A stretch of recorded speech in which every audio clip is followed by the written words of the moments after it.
If there's no ingredients on there, there's no way for you to know, hey, is this kosher? Does this have animal ingredients that I might be trying to avoid? Hey, is my kid allergic to this? Is this going to have a problem for my pets? These are like very consequential questions. You can't even do research for that decision if there's no ingredient disclosure.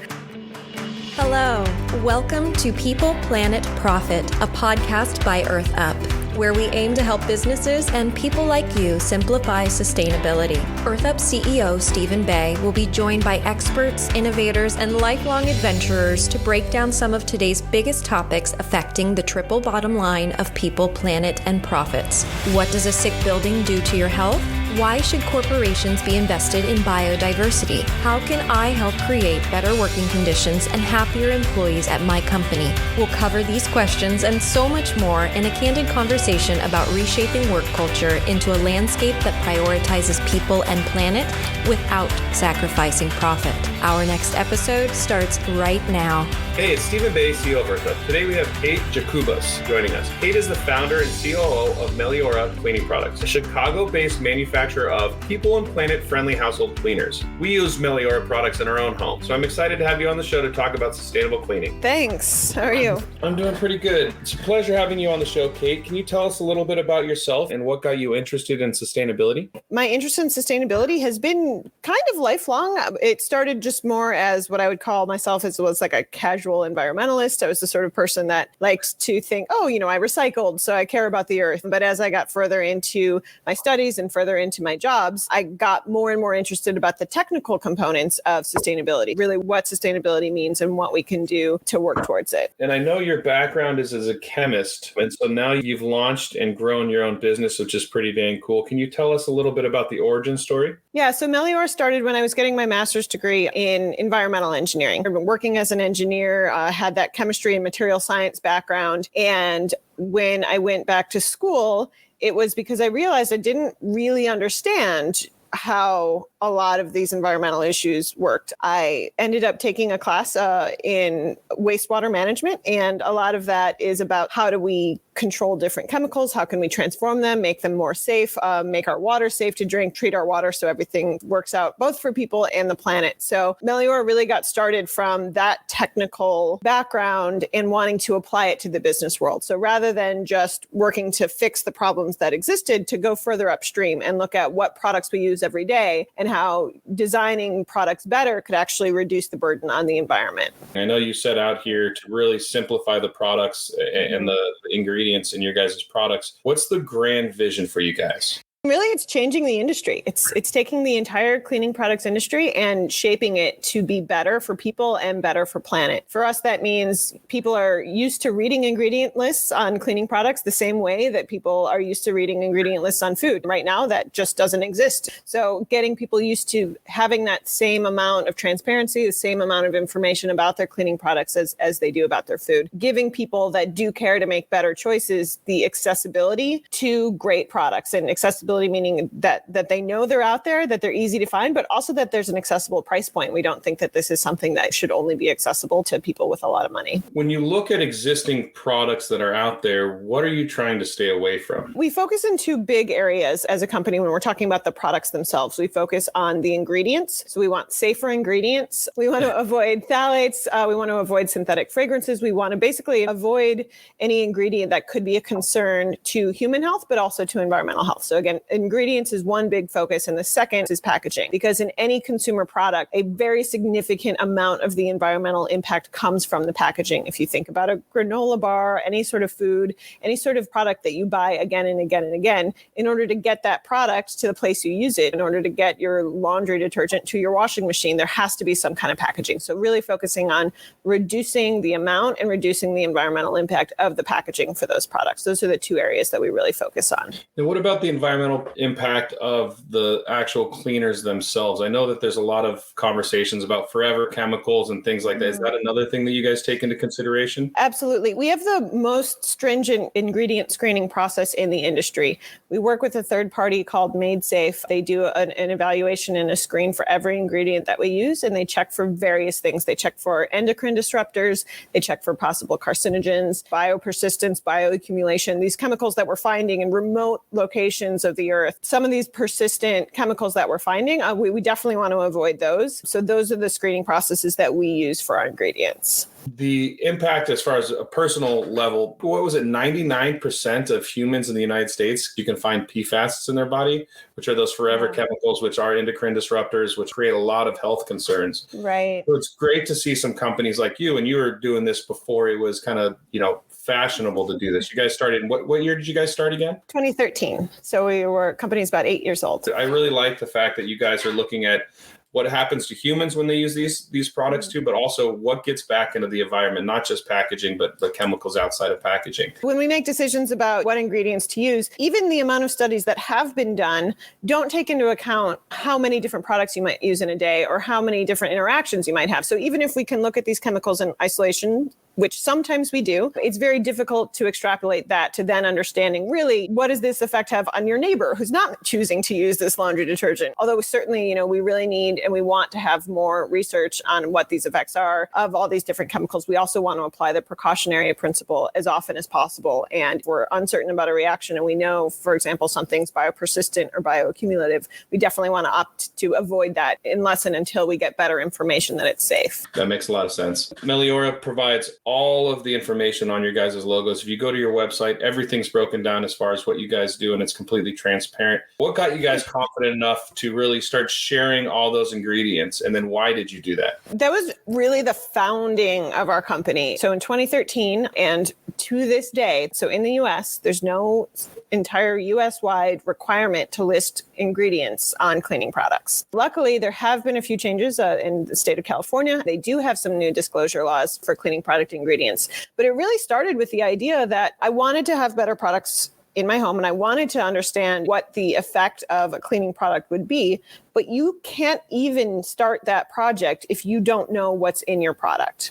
If you're looking at a bottle of laundry detergent, like a blue liquid or like a spray bottle of blue cleaner that you're going to spray on your glass, to wipe it down. If there's no ingredients on there, there's no way for you to know, hey, is this kosher? Hey, does this have animal ingredients that I might be trying to avoid? Hey, is my kid allergic to this? Is this going to have a problem for my pets? These are like very consequential questions. You can't even do research for that decision if there's no ingredient disclosure. So that's really the founding of the company was, let's tell people exactly what they're getting when they get our product. And the fact that that was even a shift within the industry, it's maddening, right? Like it just seems so fundamental that if you're selling something, you should tell someone what's in it. And then you start to think, why were they not telling people what's in it, right? What are they trying to hide from there? And then what are the impacts from those things? The other thing is our federal government hasn't been testing a lot of the chemicals that they allow for use. Since they haven't been testing a lot of the chemicals, how do you guys decide what is safe to use in the products that you put out there? So we do rely a lot on third parties and other groups that do a lot of the research with us and for us. And that's for a number of reasons. One is that as trustworthy as I know I am, and as trustworthy as I might be, you really shouldn't trust the word of a company that is selling you products. You just shouldn't do it. There should be some confirmation, some backup, some way that you can confirm, like, hey, this product says they're green. Like that shouldn't be where it stops. You should be able to get some confirmation from a third party that has done an assessment. The major one that we work with is called MadeSafe. They're a nonprofit, and they actually compile lists of ingredients from all around the world. So we're not just reliant on, hey, is it legal to sell in the US? Like that is like such a low bar.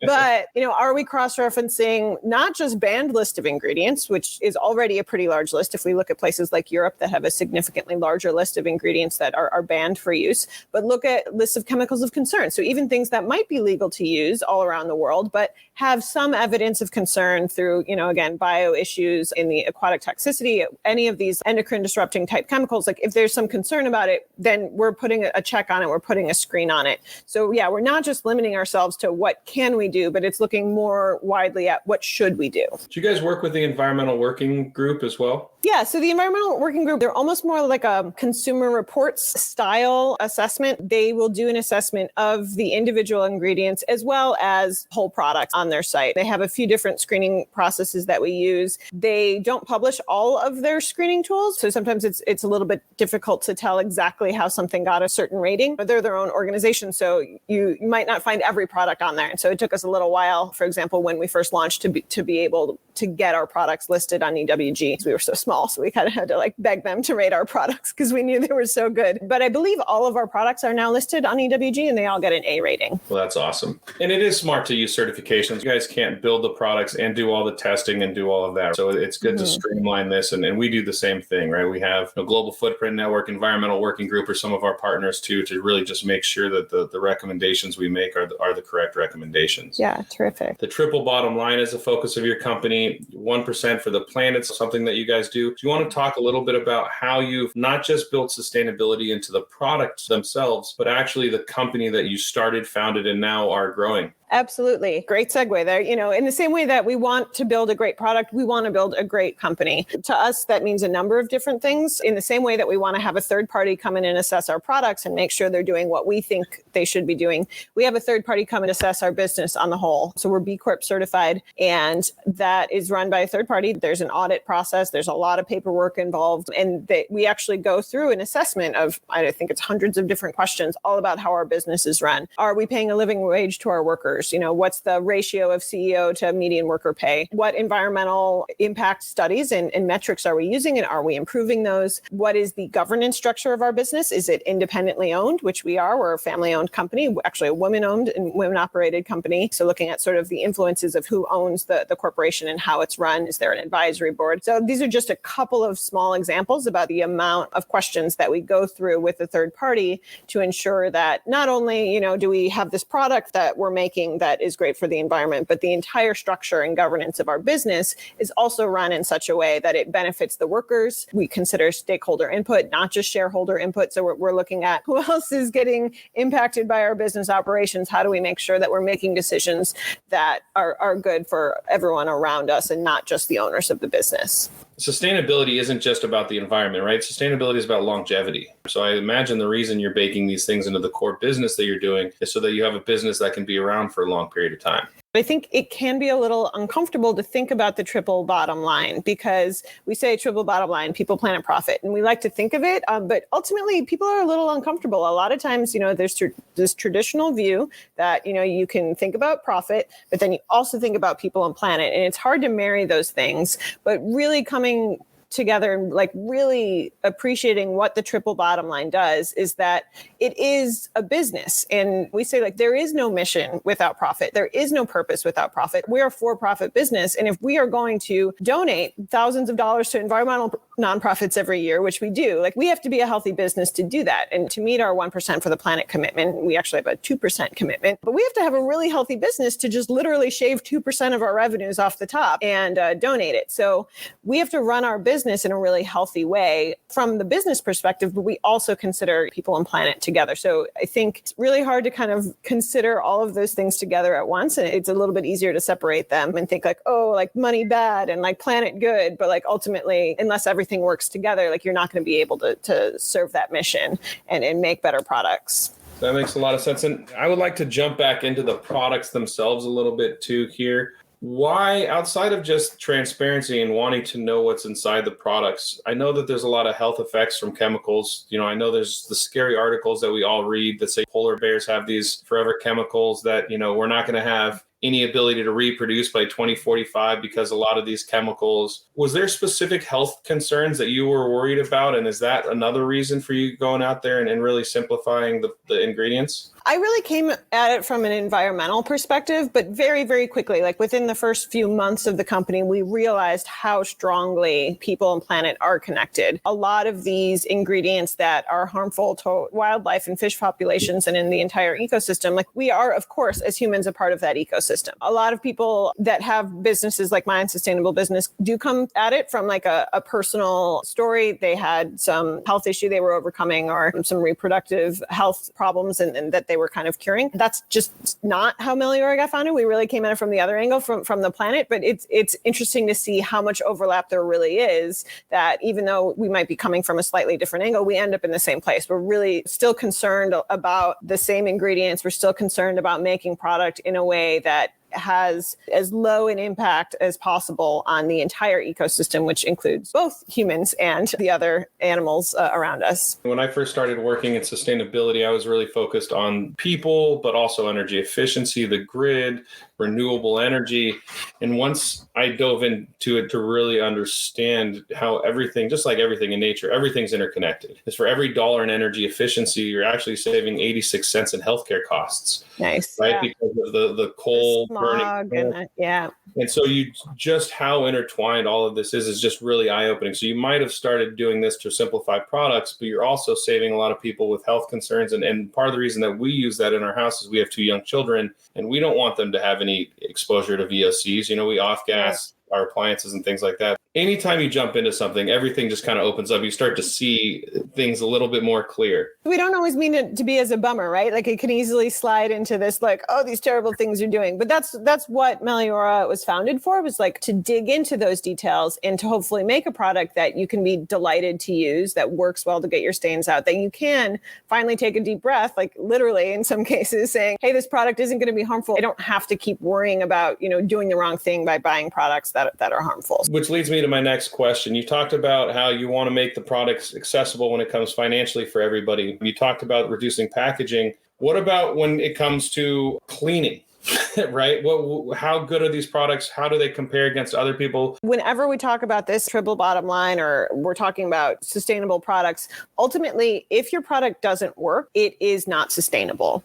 If you buy a waterproof jacket that used a really great super green waterproofing method, but if it doesn't work, guess what? Now you have a jacket that doesn't work. So you just wasted all of that effort. And cleaning products is the same, right? You buy a stain remover. It doesn't matter how eco-friendly it is, because if it doesn't get a stain out, you just wasted all of the effort to make that product. You wasted your time and your money. By definition, it has to work in order to be considered sustainable. A lot of what we're taught by sort of conventional cleaning products is that we've got to use jet fuel when we're running a Vespa. You pour a little bit of something in your washer and it gets out a stain without you even looking at the stain. That isn't sustainable either, because of the ingredients that are required in order to get that done, right? So we won't launch a product until we're happy that it does what it says it will do. For example, our stain remover, it enlists you in the process. So it's not just something that you can spray into your washer and not look at. It's a bar that you get your clothes wet and you're there. You're putting a little elbow grease in there. You're working that product into the fabric so that it does get washed out. So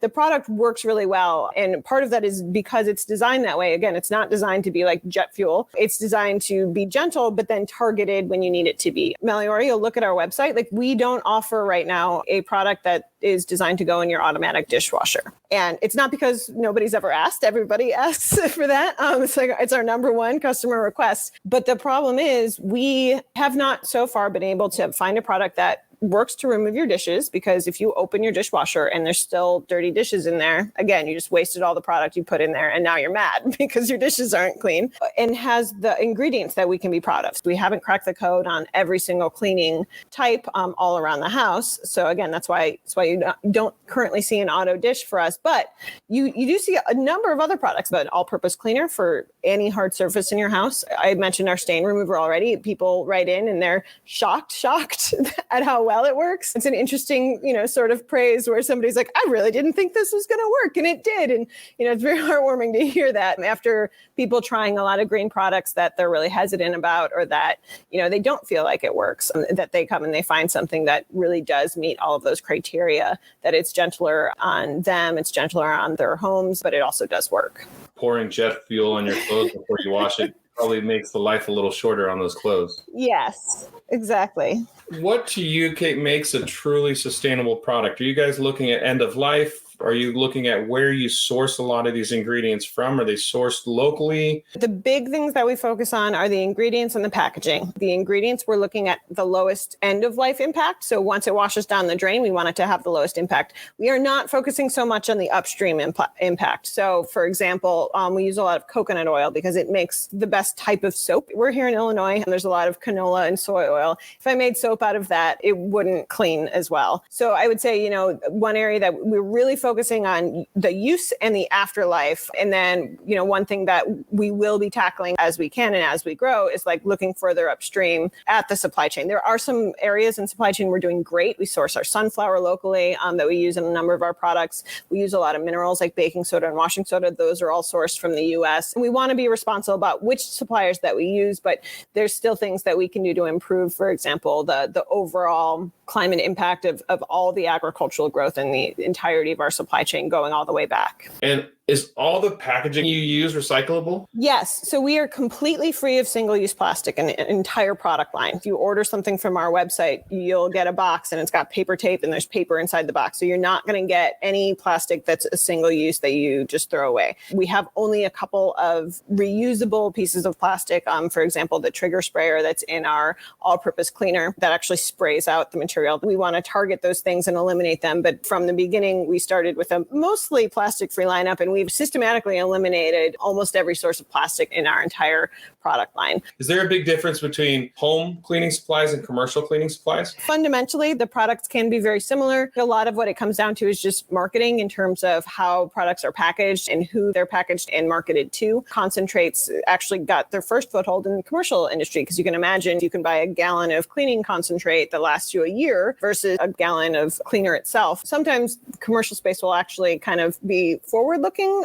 from an eco perspective. Fundamentally, you're looking at cleaning things works pretty much the same. So if anybody runs an office or is like an office manager, what would you let them know about bleach and ammonia, things that are used quite often in the commercial space? I mentioned that in some ways commercial cleaning can be very forward-looking, but it's got an even bigger human health impact. So if you think about cleaning your own home, depending on your lifestyle and personality, you might clean your house once a week, right? Where you're really getting out all the cleaning supplies, spraying things down, scrubbing, mopping. Now think about if you clean homes for a living or clean an office building for a living. Just think about how many more hours you're exposed to those cleaning products. All of those fragrances, all those hormone disruptors, that bleach that is corrosive to your lungs. If you're an office manager, I think sometimes you just aren't thinking about it because maybe you don't see the cleaning crew come in. But if you don't like being in the room when bleach is being used, imagine that somebody has to use that all the time for their job. Same with us at Meliora, right? Like we are making cleaning products every day and we care a lot.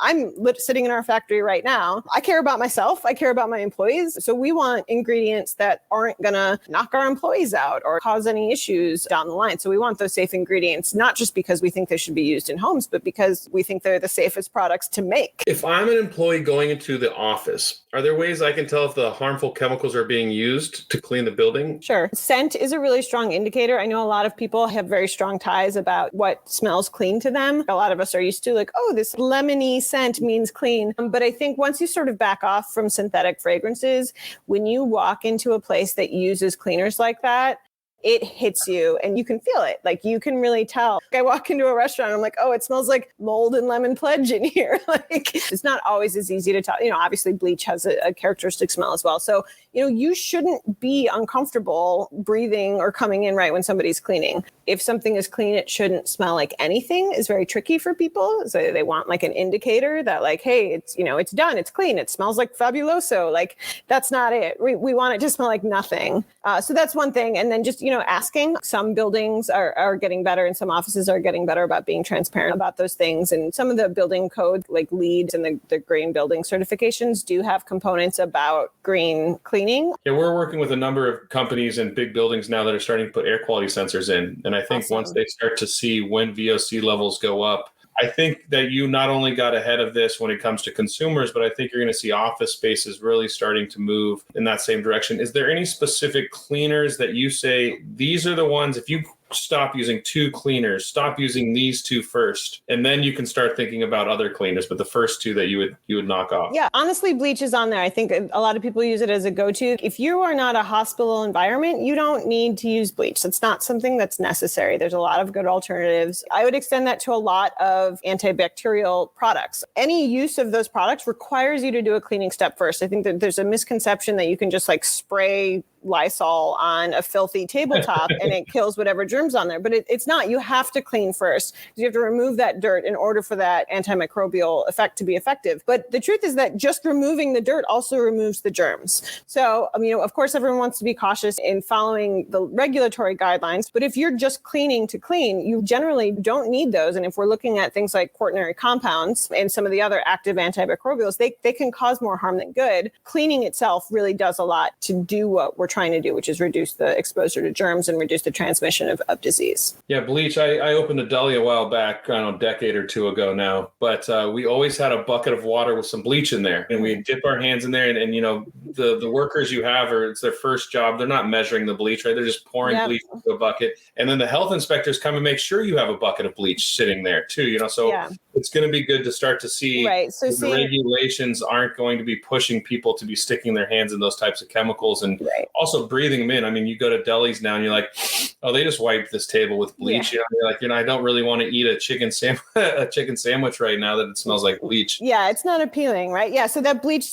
does all those things where it can really mess with your lungs and your mucous membranes. And the same thing actually goes for synthetic fragrance as well. So, and you said you go into a deli, you don't want a sandwich if it smells like bleach. You walk into a wine bar that cares a lot about your experience in smelling this wine or this scotch or bourbon or whatever it is. The number of times I've gone out to dinner and gone to the bathroom, washed my hands with whatever soap they have in there and raised a glass, instead of smelling the wine, all I smell is a hand soap, or all I smell is whatever they're using to clean the table behind me. It really does ruin that experience. But it's also an indication that there is some strong synthetic fragrance present, and that can cause additional issues other than just a ruined glass of wine. Something you said earlier, but I want to make sure I heard it correctly. What would you say to people that say green cleaning is too expensive for them to be able to do? Green cleaning does have a reputation for being more expensive. Sometimes it is, sometimes it's not. Our laundry powder, for example, is the same cost per load as Tide. So looking at a conventional cleaner laden with certain chemicals and things that we would recommend you avoid, and our cleaner for laundry, same cost per load. Our all-purpose cleaner is meant to be refillable. So rather than shipping a bottle of liquid and then shipping another bottle of liquid and then shipping another bottle of liquid, we'll ship you one bottle and then additional tablets. I can send you 3 bottles of cleaner in this much space in just an envelope rather than shipping you 4 pounds with 3 spray bottles in it. So that's definitely a win-win if you can look for some of those or things that refilleries. For those bottles of cleaner, it's significantly cheaper than conventional. Not only is it comparable to whatever's on the shelf at Whole Foods, it's comparable to what's on the shelf at Walmart and Target. We're talking $2 a bottle of cleaner. These are things that are very accessible price-wise. It does take a little bit of hunting out, but I would just encourage people to be cautious and, of course, be aware of what you're buying, but do the math and don't just assume it'll always be more expensive to get the green stuff. I love walking in and opening, looking under the sink and just seeing 3 little boxes instead of 50 cleaning supplies in these big jugs. Same thing when you go into the bathroom. Yeah. As soon as you start walking around your house and just looking for plastic, you're like, oh my God, you can't get away from this plastic. Yeah. So I think that is one of the big benefits to your guys' products too, is just you guys save space. Your products look good and they save space too. You don't need a glass cleaner and a wood cleaner and a granite cleaner and however many other ones. An all-purpose cleaner does do the job. Meliora recently in 2020, we just celebrated saving 1 million plastic bottles from ever being made. Just making that kind of an impact through your purchases can add up. That's very cool. Mm-hmm. So there's tens of thousands of toxic chemicals that we don't know are toxic because the EPA lets them be used without any testing. Right. There's only been 4 or 5 chemicals banned since the 70s. Do you guys support certain legislation? Where do you guys see yourself in that realm? We do find that it is our place as a business to speak out on the impact of legislation. And that is both because we care deeply about it, but also traditionally you hear, oh, hey, California has a new law that we have to disclose ingredients in cleaning products. And the first thing you hear is well, businesses oppose it because it increases the regulatory burden or it's too hard to do paperwork. I have to tell you, I am someone that before I started this business, I worked in product regulatory, and I know that that's bullshit. If I can use that word on air, it's not true. We can all do paperwork. Paperwork isn't that hard. So to answer your question, yes, we do support legislation when it's appropriate. You mentioned EWG. There's another nonprofit called Women's Voices for the Earth, and we've partnered with them on a lot of regulatory issues. For example, what we'll do is SB 258 was the name of the California Cleaning Products Right to Know Act. And so we would speak out and we would say, hey, listen, here's this new legislation. As a business owner, here's what I feel about it. I think it's a good idea, and here's why. So that does help balance, because we know that there's lobbyists on the other side saying we could never sell another cleaning product again if we had to have this legislation, and us kind of raising our hand and saying that's not true. We're actually already complying with this law. It's not burdensome, and in fact, we think it would be better for everyone if we had this additional disclosure. So that is something that we try to participate in. And the truth is, when you hear companies say we can't disclose our ingredients, or it would hurt our business to disclose ingredients, the way that you should should interpret that as a consumer is, hey, if I told you what was in this cleaner, you wouldn't buy it. That's the only reasonable interpretation of a statement like that. It's not that other companies are ripping off your cleaning product. Like, the technology is there. I can buy a bottle of cleaner, send it to a lab, and know exactly what's in it. There's no secrets about what your formula is. So that's not justifiable. Same thing with fragrance. You can figure out what that magic potion is. That's not an excuse. So the only reason to not disclose those ingredients is because people will find out what's in your product and realize they do not want to buy it. So where are we at when we talk about nationally in cleaning product legislations or just chemical legislations? Are all sandwich shops still going to need a bucket of bleach behind the cabinet? We are certainly really, really ahead of where we were 8 years ago when there was no legislation in sight. When we first got started, and there was nothing on the books at all saying you had to disclose your ingredients. One thing we don't want is to have 50 different sets of rules for 50 different states. Mm-hmm. As much as we strive to have the top level or the most stringent rules, still there can be conflicts of, where does this information get disclosed? Do we have 10 different places on our website? Everybody's happier if there's one set of rules instead of 50 different sets of rules. So usually when we start to see a trend towards more regulation in an industry, then there's a lot of people very interested in making a national rule. So I think pretty soon we are going to see more activity nationally towards regulating cleaning products. And it's because of the states that are really pushing this forward. Now, if you are sitting in a role of a chief sustainability officer, which is one of the most hired roles right now, which is another very cool thing that's going on. Awesome. Yeah, amazing. It's just growing, and all the large companies are doing that. How can introducing your employees to these types of cleaning products really make a difference? And why is that somewhere they should focus? And the same thing about transitioning that to the office. One of the things I love the most to see is it's a sense of relief. It's people that say, hey, I've been looking for this, and I didn't know you were around. And they say literally, like, I'm so glad I found you. They're worried about animal testing. They're worried about vegan ingredients. They're worried about the environmental impact. There's so many things to worry about. And there's so many products that don't quite cut it, that it can feel like a slog, and you can feel like you're alone, and it can feel like you'll never solve this, because as soon as you find something that works, then you realize a different part of your life is a problem, right? Because, a lot of people start with food. You're picking healthy food, great ingredients in food. And then like, oh shit, now I got to think about cosmetics. Like, okay, now I got to redo all my cosmetics, right? Then you read an article that says like cleaning products is synthetic fragrances, like don't do, so it feels like a lot to take on. Helping people reduce that burden of like, you have to go and do all this research by yourself. You have to figure this out. You have to know every single ingredient, instead of just like giving everyone individually that burden. Like, what the thing that we love the most is that people hear about us through a trusted blogger, through a trusted group. They see our ratings on EWG and they say like, finally, I know now anything they buy from us, they can feel that sense of relief with. They trust us to, not launch something unless it really is safe, and that, we're really using the lowest impact packaging. By kind of going towards more like a positive spin, both with Meliora and with EarthUP, right? Like, it's not just a bummer all the time. It's, hey, look, like these are the things you can do, take a step forward. And by the way, did you know you could get that underarm stain out using this product? Like, it actually works. So we do hear that sense of relief from customers. And I think that that's one thing that can help. Okay, and once you connect with your employees on one issue, you become that trusted source, and you can start to implement these different things. And what we've seen firsthand is, the casual environmentalist. I was one, you mentioned it perfectly. Like, I recycled. I was like, shit, I'm doing a great job. I recycled. And then you realize recycling is the last thing that you really want to be doing, right? So the whole time I thought I was like this leader. I'm like, no, throw that in that plastic bottle in the recycling. Like, that's me doing my part. Nailed it, yeah. Nailed it. And now you actually, once you start understanding the real problems, you create a community that can actually drive corporate change. So I can make decisions myself as a consumer, and that can often be a slog, right? I've got to do the research myself. I have to choose a new thing. But if I can make a decision as a company, I automatically impact on the scale of that company. And if you're a bigger and bigger company, that's a bigger and bigger impact that you can have. Awesome. Now it's time for our quick hitter section. And this is where, Kate, I ask you a question and then you give me a quick answer, and then we go straight through these. So what gets you up in the morning, Kate? Insomnia.